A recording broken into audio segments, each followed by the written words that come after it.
Channel से जुड़े अपने सभी बच्चों का मेरा प्यार भरा सुप्रभात।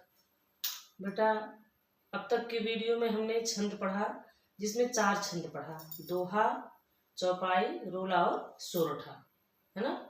जिसमें दोहा और चौपाई 9 के कोर्स में है और रोला और सोरठा 10 के कोर्स में है। ठीक है, तो मतलब ये चारों क्लास में 11-12 में सब है, लेकिन स्पेशली 9 में चौपाई और दोहा से ही प्रश्न आएगा परीक्षा में और 10 में रोला और सोरठा से। तो इसको आप लोग ध्यान से देख लेंगे, आपके बुक में भी है, मैंने पढ़ा भी दिया है। और आज हम देखेंगे गीतिका और हरिगीतिका। ठीक है, क्या देखेंगे? गीतिका छंद और हरिगीतिका छंद। तो मैंने वहां टॉपिक दे दिया है छंद का। अब हम क्या देखेंगे? गीतिका छंद। गीतिका छंद, ठीक है। अच्छा, इसकी परिभाषा हम देख लेते हैं पहले कि गीतिका छंद कहते किसे हैं। यह एक सममात्रिक छंद है। कैसा छंद है ये? सममात्रिक।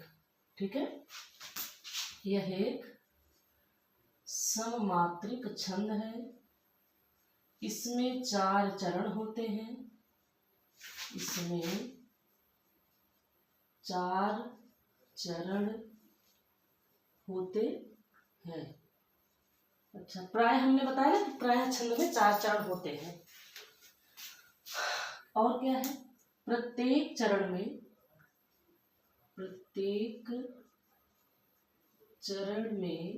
कितनी मात्राएं होती हैं? क्योंकि मात्रा छंद है ना ये। प्रत्येक चरण में 26 मात्राएं। कितनी मात्राएं होती हैं? 26 मात्राएं होती हैं। ठीक है, कितनी मात्राएं होती हैं? 26। 14 और 12, कितने? 14 और 12 मात्राओं पर यति होती है। यति मतलब थोड़ा सा ठहराव। 14 और 12 मात्राओं पर यति होती है। ठीक, यह एक सममात्रिक छंद है। इसमें 4 चरण होते हैं।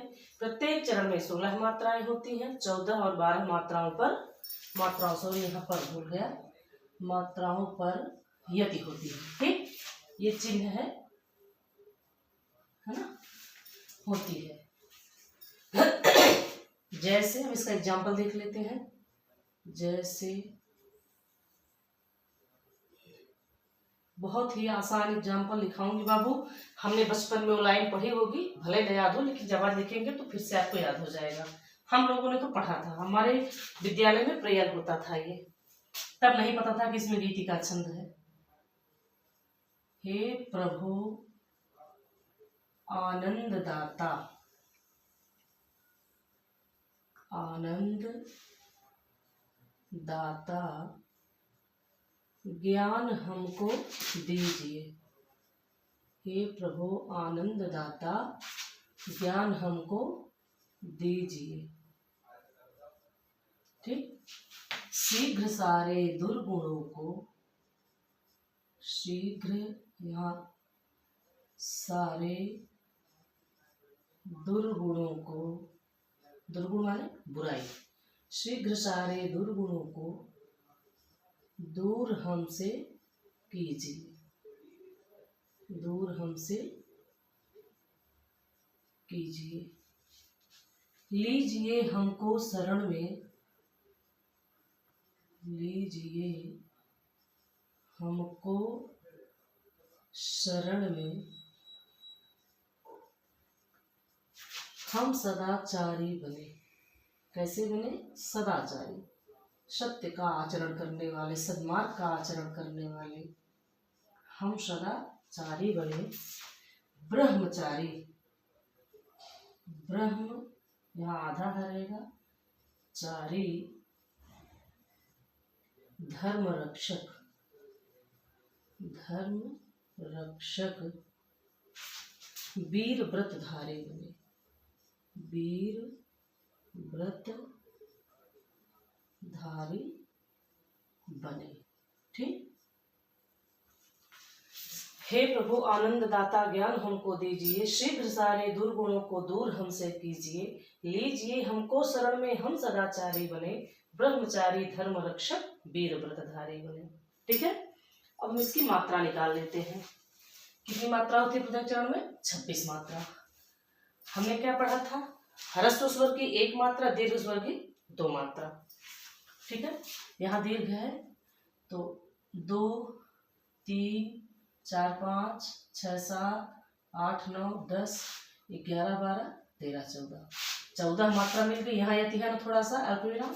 ठीक है, 14 हो गया ना। 15 16 17 18 19 20 21 22 23 24 25 26। ठीक है, हमारा एकदम इक्वल हो गया ना। प्रत्येक चरण में कितनी मात्रा हुई? 26। 14 और 12 पर या तो यहाँ पर 14 मात्रा थी। यहाँ हम देख लेंगे कितनी मात्रा है? 3 4 5 6 7 8 9 10 11 12। ठीक है ना, इसका मतलब हमारा पूरा एकदम सही है, एग्जैक्ट हमारा एग्जाम्पल। तो अब आगे का आप ऐसे निकाल लेंगे। परीक्षा में अगर एक लाइन का भी आप निकाल देते तब भी कोई दिक्कत, मतलब तभी सही है। अगर चारों का निकाल देते तो और अच्छी बात है, नहीं निकालेंगे तो भी कोई दिक्कत है, लेकिन एक लाइन का तो आपको निकालना ही निकालना है बेटे, है ना। तो इतना हो गया। अब हम देखेंगे हरिगीतिका छंद। कौन सा छंद? हरिगीतिका छंद। ठीक है, अब तक हमने क्या देखा था? गीतिका छंद। अब हम क्या देखेंगे? हरिगीतिका। यह कैसा छंद है? यह सममात्रिक छंद है। सममात्रिक मतलब समान मात्रा, सममात्रिक छंद है। इसमें कितने चरण होते हैं? 4 चरण होते हैं। प्रत्येक चरण में कितनी मात्राएं होती है? इसमें उससे 2 मात्रा अधिक हो जाएंगी। प्रत्येक चरण में 28 मात्रा होती है। प्रत्येक चरण में 28 मात्राएं 28 मात्राएं होती हैं। 16 और 12 पर यदि होती है। 16 और 12 पर यदि होती है। उसमें 14 12 पर थी, इसमें 16 12 पर। ठीक है, 16 और 12 पर यदि होती है। हरिगीतिका, एक मिनट बेटा गलती हो गई थी। हरिगीतिका छंद यह सममात्रिक छंद है। इसमें 4 चरण होते हैं। प्रत्येक चरण में 28 मात्राएं होती हैं। 16 और 12 पर यदि होती है। ठीक है, हम इसका एग्जाम्पल देख लेते हैं। हम इसका एग्जाम्पल देखेंगे। जैसे श्री राम जी की स्तुति है बाबू, लगभग लोगों को आता होगा। श्री रामचंद्र कृपालु भजमन हरण भव भय दारुणम। श्री रामचंद्र कृपालु भजमन मन हरण भव भय, यहाँ भय रहेगा, भय दारुणम। ठीक है, श्री रामचंद्र कृपालु भजमन हरण भव भय दारुणम। नवकंज लोचन कंज मुख, नव कंज लोचन, कंज कंज मीन्स कमल, नवकंज लोचन कंज मुख, कर कंज पद कंजारुणम, कर कंज पद कंजा, कंज धन अरुणम। ठीक है, लाल कमल, कंजारुणम। श्री रामचंद्र कृपालु भजमन हरण भव भय दारुणम। नवकंज लोचन कंज मुख, कर कंज पद कंजारुणम।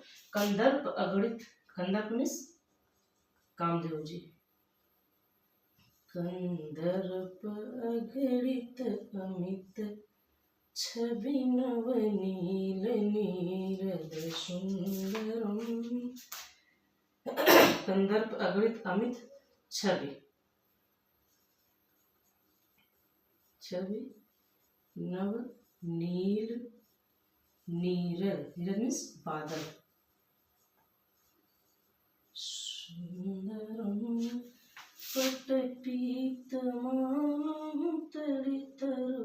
शुचि नौमि जनक सुतावरम। पटपीत मानो तड़ित, तड़ित मीन्स बिजली। रुचि, शुचि, शुचि मीन्स पवित्र। शुचि पटपीत मानव तड़ित रुचि शुचि नौमि जनक सुतावरम। नौमि जनक सुतावरम। सुता, जनक की सुता कौन थी? माता जगत जननी जगदम्बा सीता जी। ठीक है तो और बड़ा ये, लेकिन हमको सिर्फ कितने से मतलब है? 4 चरण से, है ना। बहुत आगे तक है। मन जाहि राचा मिला सोबर सहर सुंदर सावरो करुणा निधान सुजानशील स्नेह जानत रावरो ए भांति गौरी सी सुन पुन मुदित ही हर्षियली तुलसी भवानी पूज पुन पुन मुदित मन मंदिर चली, है ना। तो इसकी अंतिम पंक्तियां है ये सब। तो है तो बड़ा, लेकिन हमको सिर्फ 4 चरण लेना है और मात्रा निकाल देनी है। अब हमने लिख लिया, अब हम क्या करेंगे? मात्रा निकालेंगे। अब देखिए फिर वही चीज, दीर्घ की 2 मात्रा, ह्रस्व की 1 मात्रा। तो 2 2 4 5 6 7 8 9 10 11 12 13 14 15, 1 मिनट कृपाल यहाँ छोटा है ना, 15 16। ठीक, यहाँ 1 2 3 4 5 6 7 8 9 10 11 12। ठीक है, देखिए 16 12 पहले होती है ना, तो 2 2 4 1 5 2 7 1 8 9 10 11 12 13 14 15 16 17 18 19 20 21 22 23 24 25 26 27 28। ठीक है, हमारी कितनी मात्राएं निकल गई? 28। इसका मतलब हमारा एग्जाम्पल एग्जैक्ट है, सही है। यहाँ 16 पर हमने यत की थी ना, तो यहाँ तक 16 मात्रा हुई, इसके आगे यहाँ तक 12 मात्रा हुई। ठीक है, समझ में आ गया होगा बेटा आपको। हर गीतिका का बादशाह किसको कहा जाता है? राष्ट्रकवि मैथिली शरण गुप्त जी को, है ना। हर गीतिका छंद तो इन्होंने भी बहुत सारा लिखा है। गोस्वामी जी हमारे जीवन की हर समस्या का हल आपके भगवत गीता और रामचरितमानस में मिलेगा। हमारे जीवन का आधार है रामचरितमानस। लेकिन अगर हम ये चीज देखें कि हर गीतिका का बादशाह से कुछ उपनाम किसी को दे, किसी को रूपकों का बादशाह, किसी को अनुप्रास का बादशाह, किसी को हरगीतिका का बादशाह, है ना, तो किसी को प्रेक्षा का बादशाह, किसी किसी के द्वारा कहा गया, तो ये सब आगे की डीपली चीजें हैं बेटा। आपके कोर्स में बहुत ज्यादा ये सब नहीं, बस थोड़ा सा जानते रहिए कि हरगीतिका का बादशाह राष्ट्रकवि मैथिली शरण गुप्त को कहा जाता है। उनको राष्ट्रकवि की उपाधि मिली कब? भारत भारती जो उनकी विश्व प्रसिद्ध रचना है, इसके बाद महात्मा गांधी ने दी और 1912 में लिखी गई भारत भारती। ठीक है, तो उम्मीद करती हूँ मेरे बच्चों को समझ में आ गया होगा। आप इसको ध्यान से देख लेंगे बेटा, जो बहुत आसान था वही हमने लिखाया है ना। इसका एग्जाम्पल और भी है, अधिकार खोकर बैठे रहना यह महादुष्कर्म है ना। और न्यायार्थ, अधिकार खोकर बैठे रहना यह महादुष्कर्म है। और कैसे है अगली लाइन, बंधुओं को दंड देना धर्म है। और इस ध्येय पर ही कौरव और पांडवों कारण हुआ, जो भव्य भारतवर्ष के कल्याण का कारण हुआ। न्यायार्थ अपने बंधुओं को दंड देना धर्म है, याद आ गया लाइन। तो आपको जो आसान लगे आप याद कर लेंगे, लिख लेंगे बेटा। और मैं इस वीडियो को यहीं बंद करती हूँ, मिलेंगे अगले वीडियो में। तब तक के लिए जय श्री राधे श्याम।